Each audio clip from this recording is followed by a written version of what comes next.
Hello hi ನಮಸ್ಕಾರ. ನಾನು ನಿಮ್ಮ Srilatha Rajeev, makeup artist and makeup educator. ಇವತ್ತು ಅಡ್ವಾನ್ಸ್ ಹೇರ್ ಸ್ಟೈಲ್ನ ಪಾರ್ಟ್ 3ನ ನಾನಿವತ್ತು ತೋರಿಸ್ತಿದ್ದೀನಿ. ಇಲ್ಲಿ ಫಸ್ಟ್ ನಾನು ಸೆಕ್ಷನ್ನ ತೊಗೋತಿದ್ದೀನಿ, ಬಾಕ್ಸ್ ಸೆಕ್ಷನ್ ಅಂತ ಹೇಳ್ಬೋದು. ಅದನ್ನು ನಾನು ತೊಗೊತಿದ್ದೀನಿ. ಐಬ್ರೋ ಆರ್ಚ್ ಇರುತ್ತಲ್ಲ, ಅಲ್ಲಿಂದ ರೈಟ್ ಸೈಡ್ ಐಬ್ರೋ ಆರ್ಚ್ವರೆಗೂ ನಾನು ಸೆಕ್ಷನ್ನ ತೊಗೊತಾ ಇದ್ದೀನಿ. ಇಲ್ಲಿ ನೋಡಿ, ಇಲ್ಲಿ ನಾನು ಇಲ್ಲಿ ತೋರಿಸಿರೋ ಹಾಗೆಯೇ ಸೆಕ್ಷನ್ನ ತೊಗೋಬೇಕು. ಮಿಡಲ್ ಬೇಕಿದ್ರೂ ತೊಗೋಬೋದು, ಅದು ಅವ್ರವ್ರ ಇಷ್ಟ. ಇಲ್ಲಿ ನೆಕ್ಸ್ಟ್ ನಾನು ಸಿ ಸೆಕ್ಷನ್ ಅಂತ ಹೇಳ್ತೀವಿ. ಇದು ಏನಕ್ಕೆ ತೊಗೊತಿರೋದು ಅಂತ ಹೇಳ್ತೀನಿ. ಇಲ್ಲಿ ಒಂದು 1/2 ಇಂಚಷ್ಟು ನಾವು ಸೆಕ್ಷನ್ನ ತೊಗೊಂಡು ಕ್ಲಿಪ್ನ ಹಾಕ್ಕೊಳ್ಬೇಕು. ಇದನ್ನು ನಾವು ಎಸ್ ಶೇಪ್ ಮಾಡ್ಕೊಳ್ಳೋದು ಅಂತ ಹೇಳ್ತೀವಿ. ತುಂಬ ಚೆನ್ನಾಗಿ ಬರುತ್ತೆ ಇದು ಹೇರ್ ಸ್ಟೈಲು. ಇದಾದಮೇಲೆ ನಾನು ಅಷ್ಟು ಹೇರ್ನ ಇಟ್ಕೊಂಡು ಶೈನ್ ಸ್ಪ್ರೇ ಹಾಕ್ಕೊಂಡು ಒಂದು ಟರ್ನ್ ಮಾಡ್ಕೊತಿದ್ದೀನಿ. ಇಲ್ಲಿ ಹೇಗೆ ನಾನು ತೋರಿಸ್ತಿದ್ದೀನಿ ಆ ಥರ ಮೇಲೂ ಸಹ ನಾನು ಸ್ಪ್ರೇಗಳ ಮುಖಾಂತರ ಲೈನ್ಸ್ನ ಕ್ರಿಯೇಟ್ ಮಾಡ್ತೀನಿ. ಫಸ್ಟು ನಾನು ಶೈನ್ ಸ್ಪ್ರೇ ಯೂಸ್ ಮಾಡ್ತಿದ್ದೀನಿ, ಆಸಿಸ್ ಬ್ರ್ಯಾಂಡಿಂದು. ಯಾಕಂದರೆ ಅದು ಮ್ಯಾನೇಜ್ ಮಾಡೋಕ್ಕೆ ನಮಗೆ ಶೈನ್ ಸ್ಪ್ರೇ ತುಂಬ ಇಂಪಾರ್ಟೆಂಟ್ ಆಗುತ್ತೆ. ಇದಾದಮೇಲೆ ನಾನು ಹೋಲ್ಡಿಂಗ್ ಸ್ಪ್ರೇ ಮುಖಾಂತರ ಒಂದೊಂದೇ ಲೈನ್ಸ್ನ ತೆಗಿತೀನಿ. ನೀವು ಹೇಗೆ ಸಾಲ್ಟನ್ನು ತೊಗೊಂಡು ನಾವು ಪಿಂಚ್ ಮಾಡಿ ತೊಗೊತೀವಲ್ವ, ಅದೇ ಥರನೇ ಪಿಂಚ್ ಮಾಡಿ ಹೇರ್ನ ಲೈನ್ಸ್ ತೊಗೊಳ್ಬೇಕಾಗತ್ತೆ. ಹೇರ್ ಸ್ಟೈಲ್ ಮಾಡಬೇಕಾದ್ರೆ ಎಕ್ಸ್ಪ್ಲೇನ್ ಮಾಡಿಕೊಂಡು ಮಾಡೋದು ನನಗೆ ಸ್ವಲ್ಪ ಕಷ್ಟ ಅನ್ನಿಸ್ತಾ ಇದೆ. ಯಾಕಂದರೆ ಅದು ವರ್ಡಿಂಗ್ಸ್ಗಳು ಸಿಗಲ್ವೇನೋ ಅಂತ ನನಗನ್ಸುತ್ತೆ. ಆದರೂ ಪರವಾಗಿಲ್ಲ, ನಿಮಗೋಸ್ಕರ ಮಾಡ್ತಾಯಿದ್ದೀನಿ ವಿಡಿಯೋನ. ನೀವು ಅಡ್ಜಸ್ಟ್ ಮಾಡ್ಕೊಂಡು ನೋಡಿ ಅಷ್ಟೇ.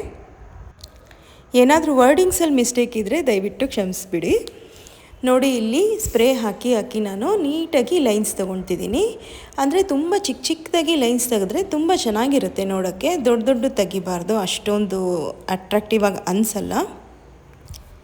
ಈ ಅಡ್ವಾನ್ಸ್ ಹೇರ್ ಸ್ಟೈಲ್ ಮಾಡಿಸ್ಕೊಳ್ಳೋಕ್ಕೆ ಅಥವಾ ಮಾಡೋದಕ್ಕೆ ತುಂಬ ಪೇಷನ್ಸ್ ಬೇಕಾಗುತ್ತೆ. ಯಾಕಂದರೆ ತುಂಬ ಹೊತ್ತು ಟೈಮ್ ಹಿಡಿಯುತ್ತೆ. ಯಾಕಂದರೆ ಡೀಟೇಲಿಂಗ್ ಅಷ್ಟು ನಾವು ಕೊಡ್ತೀವಿ. ಇದನ್ನು ಜಸ್ಟ್ ನಾವು ಟೆಕ್ನಿಕ್ಗೋಸ್ಕರ ನಾವು ಯೂಸ್ ಮಾಡ್ಕೋಬೋದು ಅಷ್ಟೇ. ಯಾವ ಬ್ರೈಡೂ ಈ ಹೇರ್ ಸ್ಟೈಲ್ಗಳನ್ನ ಮಾಡಿಸ್ಕೊಳ್ಳಲ್ಲ, ಯಾಕಂದರೆ ತುಂಬ ಟೈಮ್ ಹಿಡಿಯುತ್ತೆ ಅಂತ. ಜಸ್ಟ್ ನಾವು ಅದ್ರ ಟೆಕ್ನಿಕ್ಸ್ನ ನಾವು ಯೂಸ್ ಮಾಡ್ಕೋಬೋದು. ಜೊತೆಗೆ ನಮ್ಮ ಪ್ರೊಫೈಲ್ನ ಬಿಲ್ಡ್ ಮಾಡೋಕ್ಕೋಸ್ಕರ ಯೂಸ್ ಮಾಡ್ಕೊತೀವಿ ಅಷ್ಟೇ. ಇಲ್ಲಿ ನಾನು ಪಿನ್ನಿಂಗ್ ಮಾಡ್ಕೊತಿದ್ದೀನಿ. ಕ್ರೌನ್ ಪಫ್ ಕೆಳಗಡೆ ನೀಟಾಗಿ ನಾವಿಲ್ಲಿ ಪಿನ್ನಿಂಗ್ ಮಾಡ್ಕೋಬೇಕು. ನೆಕ್ಸ್ಟ್ ನಾವಿಲ್ಲಿ ಲೆಫ್ಟ್ ಸೈಡಿಂದು ಅದೇ ಥರನೇ ಮಾಡ್ಕೊಳ್ಳೋಣ, ಅಂದರೆ ಲೈನ್ಸ್ ಕ್ರಿಯೇಟ್ ಮಾಡ್ಕೊಳ್ಳೋಣ. ನೋಡೋದಕ್ಕೆ ತುಂಬ ಕಷ್ಟ ಇದೆಯೇನೋ, ನಮ್ಮ ಕೈಲಿ ಆಗಲ್ಲ ಆ ಥರ ಎಲ್ಲ ಅನಿಸ್ಬೋದು. ಆದರೆ ಪ್ರಾಕ್ಟೀಸ್ ಆದರೆ ಖಂಡಿತ ಈಸಿನೇ ಇದೆ. ನೋಡಿ, ಇಲ್ಲಿ ಒಂದು ಟ್ವಿಸ್ಟ್ ಮಾಡಿಬಿಟ್ಟು ನಾನು ಅಂದರೆ ತುಂಬ ಹೋಲ್ಡ್ ಏನು ಮಾಡಿರಲ್ಲ, ಲೂಸಾಗೆ ನಾನು ಹೇರ್ಸ್ನ ಇಟ್ಕೊಂಡಿರ್ತೀನಿ. ಇದಾದಮೇಲೆ ನಾನು ಲೈನ್ಸ್ನ ಕ್ರಿಯೇಟ್ ಮಾಡ್ತಾಯಿದ್ದೀನಿ. ಹೋಲ್ಡಿಂಗ್ ಸ್ಪ್ರೇನ ನಾವು ಸ್ವಲ್ಪ ದೂರದಿಂದನೇ ಹಾಕ್ಕೊಳ್ಬೇಕಾಗುತ್ತೆ. ತುಂಬ ಹತ್ತಿರದಿಂದ ಹಾಕ್ಕೊಂಡ್ಬಿಟ್ರೆ ಲೈನ್ಸ್ ಕೂಡ ಕ್ರಿಯೇಟ್ ಆಗಲ್ಲ, ಅಲ್ಲಿ ಸ್ಟಿಕ್ಕಿನೆಸ್ ಫೀಲ್ ಆಗಿಬಿಡುತ್ತೆ. ಇದಾದಮೇಲೆ ನಾನು ಇದಕ್ಕೂ ಸಹ ಪಿನ್ನಿಂಗ್ ಹಾಕ್ಕೊತಿದ್ದೀನಿ. ನೆಕ್ಸ್ಟ್ ನಾನಿಲ್ಲಿ ಸಿ ಸೆಕ್ಷನ್ ಅಂತ ನಾನು ಕ್ಲಿಪ್ ಹಾಕಿಬಿಟ್ಟಿದ್ನಲ್ವ, ಅದನ್ನು ಸಹ ನಾನು ನೀಟಾಗಿ ರಿಮೂವ್ ಮಾಡಿ ಕೋಮ್ ಮಾಡ್ಕೊತಿದ್ದೀನಿ. ಇಲ್ಲಿ ಆಸಿ ಸ್ಪ್ರೇನ ಹಾಕ್ಕೊಂಡಿದ್ದೀನಿ ಹೇರ್ ಮ್ಯಾನೇಜ್ ಮಾಡೋದಕ್ಕೋಸ್ಕರ. ಇಲ್ಲಿ ನೋಡಿ, ಈ ಥರ ಕೋಮ್ ಮಾಡಿಕೊಂಡು ಹ್ಯಾಂಡ್ನ ಸ್ವಲ್ಪ ಮೇಲೆ ಎತ್ತಾ ಇದ್ದೀನಿ. ನೀವು ಅಬ್ಸರ್ವ್ ಮಾಡ್ಬೋದು, ಅಬ್ಸರ್ವ್ ಮಾಡಿದ್ರೆ ನಿಮ್ಗೆ ಆರಾಮಾಗಿ ಗೊತ್ತಾಗುತ್ತೆ. ಇಲ್ಲಿ ನಾನು ಸ್ಟೀಲ್ ಕ್ಲಿಪ್ ಸಿಗುತ್ತೆ, ಸೆಕ್ಷನ್ ಕ್ಲಿಪ್ಪು, ಅದನ್ನು ನಾನು ಹಾಕ್ಕೊಂಡು ಹೋಲ್ಡ್ ಮಾಡ್ಕೊತಿದ್ದೀನಿ. ಇಲ್ಲಿ ಝೂಮಲ್ಲಿ ತೋರಿಸ್ತಿದ್ದೀನಿ ನೋಡಿ, ಈ ಥರ ರೂಟ್ವರೆಗೂ ಬರೋವರೆಗೂ ಇದನ್ನು ಕ್ಲಿಪ್ ಹಾಕ್ಕೊಂಡು ಹೀಗೆ ಹೋಲ್ಡ್ ಮಾಡಿರಬೇಕು. ಈ ಹೋಲ್ಡ್ ಮಾಡಿರೋ ಜಾಗದಲ್ಲಿ ನಾನು ಸ್ಪ್ರೇನ ಹಾಕ್ಕೊತಿದ್ದೀನಿ. ಐಬ್ರೋ ಎಂಡ್ ಹತ್ರ ನಾನು ಹೇರ್ಸ್ನ ಸ್ಪ್ರೆಡ್ ಮಾಡ್ಕೊತಿದ್ದೀನಿ. ಯಾಕಂದರೆ ನಮಗಿಲ್ಲಿ ಎಸ್ ಶೇಪಲ್ಲಿ ಬೇಕಾಗಿರುತ್ತೆ, ಅದಕ್ಕೋಸ್ಕರ ಸ್ಪ್ರೆಡ್ ಮಾಡಿಕೊಂಡು ಡ್ರಾಫ್ಟ್ ಸ್ಪ್ರೇನ ಅಪ್ಲೈ ಮಾಡ್ತಾಯಿದ್ದೀನಿ.